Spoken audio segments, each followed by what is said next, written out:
Good evening students. Easy गणित channel पर मैं थिल सिंह कोऑर्डिनेट ज्योमेट्री के इस अगले पार्ट में, जिसमें हमने आपको पिछली वीडियो में बताया था कि इनवेरिएंट पॉइंट पर हम लोग डिस्कशन करेंगे। तो आज का जो हमारा पॉइंट है वो इनवेरिएंट पॉइंट्स के विषय में डिस्कशन है। और इनवेरिएंट पॉइंट्स जानना इसलिए भी ज़रूरी है क्योंकि आगे जब हम न्यूमेरिकल लगाने लगेंगे तो हम देखेंगे कि ऐसे बहुत से पॉइंट्स मिलेंगे कि आफ्टर रिफ्लेक्शन होने पर भी, आफ्टर रिफ्लेक्शन उनके पॉइंट्स पर कोई चेंजेस नहीं आ रहे, रिफ्लेक्शन होने के बाद भी उनके इमेज जैसे के तैसे ही बने हुए। तो वहाँ पे प्रॉब्लम उठेगी कि आखिर ये कैसा रिफ्लेक्शन है। तो चलिए इसको देखते हैं। मैंने आपकी सुविधा के लिए यहाँ पे एक्स एक्सेस और वाई एक्सेस बनाया है और यहाँ पे मैं कोई पॉइंट सेलेक्ट कर रहा हूँ। सपोज दैट पॉइंट मैंने लिया है x इज इक्वल टू 2। यहाँ पे मैंने कोई पॉइंट लिया, इसका नाम p रखता हूँ और p का जो कोऑर्डिनेट होगा वो होगा 2 0। इसका एब्सिसा 2 है, x 2 है, बट इसका y 0 होगा क्योंकि y x एक्सिस के ऊपर y हमेशा 0 होता है और इसी तरह से इस y एक्सिस के ऊपर x 0 होगा। सपोज दैट मैंने यहाँ कोई पॉइंट लिया y एक्सिस पर 3 के पास, तो यहाँ का अगर मैं कोऑर्डिनेट लिखूँ, इसका नाम कोई पॉइंट q लिख दूँ, q, तो इसका जो कोऑर्डिनेट होगा वो होगा 0 3। मतलब इस y एक्सिस के ऊपर 3 के लिए एब्सिसा 0 होगा और इसका ऑर्डिनेट 3 होगा। तो इस तरह से मैंने x एक्सिस पर एक पॉइंट लिया है 2 0 और y एक्सिस पे पॉइंट लिया है 0 3। तो चलिए पहले x एक्सिस की बात करते हैं। पॉइंट 2 0 और ये पॉइंट P जिसका कोऑर्डिनेट 2 0 है, अगर इस पॉइंट को x एक्सिस से रिफ्लेक्ट कराया जाए तो जब इसको x एक्सिस से रिफ्लेक्ट कराएंगे तो देखिए हम लोगों ने रिफ्लेक्शन में सीखा था कि जिस एक्सिस से रिफ्लेक्शन होना है उसको हमने एक प्लेन मिरर समझ लेना है। तो अगर ये x एक्सिस प्लेन मिरर बन जाए और पॉइंट 2 0 ठीक उसी x एक्सिस पे ही हो, तो ऐसे में ये पॉइंट 2 0 खुद का इमेज होगा। मतलब इसका इमेज मिरर के अंदर और बाहर कहीं नहीं जाने वाला। ये पॉइंट 2 0 अपनी रिफ्लेक्शन मतलब रिफ्लेक्ट भी होगा और अपना इमेज भी वही रहेगा। कुछ ऐसे जैसे आप मिरर के ऊपर एक स्पॉट बना दीजिए, मिरर लीजिए और उसके ऊपर एक ब्लैक स्पॉट बनाइए, तो जो ब्लैक स्पॉट होगा वो खुद का इमेज भी होगा। ठीक ऐसे ही ये 2 0 पॉइंट P खुद का इमेज भी होगा। तो अगर हम x एक्सिस P को पॉइंट लेते हैं, पॉइंट P इज 2 0 और इसको x एक्सिस से रिफ्लेक्ट करते हैं, तो after reflection through x axis इसका पॉइंट यही का यही रहेगा।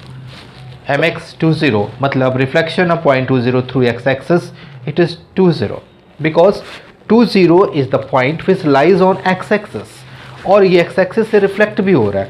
तो इसका ये मतलब है कि अगर कोई पॉइंट किसी एक्सिस पर है, x एक्सिस या y एक्सिस, और जिस एक्सिस पर है उसी एक्सिस से रिफ्लेक्शन हो, तो उसके पॉइंट पर, उसके कोऑर्डिनेट पर कोई बदलाव नहीं आता है। तो ऐसे पॉइंट्स को इनवेरिएंट पॉइंट्स कहते हैं। इसी तरीके से एक दूसरा एग्जांपल हम पॉइंट Q का ले रहे हैं जिसका कोऑर्डिनेट 0 3 है। चूँकि 0 3 y एक्सिस पे लाई करता है और इसको हम y एक्सिस से ही रिफ्लेक्ट करा दें, y एक्सिस को ही हम एक रिफ्लेक्टिंग सरफेस बना दें और इसका कोऑर्डिनेट 0 3 है, ऐसे में इस पर भी कोई बदलाव नहीं आएगा। It is 0 3 and after reflection through y axis it's also remain same 0 3। मतलब इसके एब्सिसा और इसके ऑर्डिनेट पर कोई बदलाव नहीं आएगा। तो मैं फिर से रिपीट करा दूं कि अगर कोई पॉइंट x एक्सिस पे है और x एक्सिस से ही रिफ्लेक्ट हो रहा है तो वो इनवेरिएंट पॉइंट होगा। मतलब आफ्टर रिफ्लेक्शन उसके कोऑर्डिनेट्स पर कोई चेंजेस नहीं आएंगे। इसी तरीके से अगर कोई पॉइंट y एक्सिस पे है और वो y एक्सिस से ही रिफ्लेक्ट कर रहा है तो भी उसके कोऑर्डिनेट्स पर कोई बदलाव नहीं आएगा। लेकिन अगर कोई पॉइंट x एक्सिस पे है और उसका रिफ्लेक्शन y एक्सिस के थ्रू हो रहा है, मैं इसको यहाँ से दिखाता हूँ आपको। पॉइंट P 2 0 और ये y एक्सिस से रिफ्लेक्ट करेगा, तो अब इमेज y एक्सिस के थ्रू बनेगा। मतलब y एक्सिस को हमने मिरर लिया तो इस मेरे हाथ को देखेगा, ये y एक्सिस मिरर है। तो ऐसे में पॉइंट P जिसका कोऑर्डिनेट 2 0 है मतलब x2, ये 2 यूनिट दूरी पर है, तो इसका इमेज भी 2 यूनिट पीछे जाएगा। इसका मतलब इस पॉइंट P का इमेज 2 0 का इमेज वो आएगा -2 0, यहाँ पर आ जाएगा। 2 यूनिट सामने तो 2 यूनिट अंदर जाएगा, तो ये P डैश दैट इज़ -2 0। तो अगर P को हम ऐसे लिखें कि my 2 0 reflection of point 2 0 through y axis तो हमने सीखा है कि जब कोई पॉइंट वाई एक्सिस से रिफ्लेक्ट करता है तो उसके एब्सिसा की साइन चेंज हो जाती है, ऑर्डिनेट नहीं बदलता, तो इट बिकम्स -2 0। इसी तरीके से हमने जो पॉइंट क्यू लिया जिसका कि कोऑर्डिनेट 0 3 था, ये पॉइंट वाई एक्सिस पर लाई कर रहा है। अगर इस 0 3 को एक्स एक्सिस से रिफ्लेक्ट कराया जाए तो देखिए एक्स एक्सिस मिरर की तरह बिहेव करेगा। ऐसे में ये पॉइंट 0 3 इससे 3 यूनिट ऊपर है, तो रिफ्लेक्शन के नियम के हिसाब से ये 3 यूनिट अंदर जाएगा और वो आपका क्यू डैश यहाँ आ जाएगा। It is the image of Q dash it is 0 -3।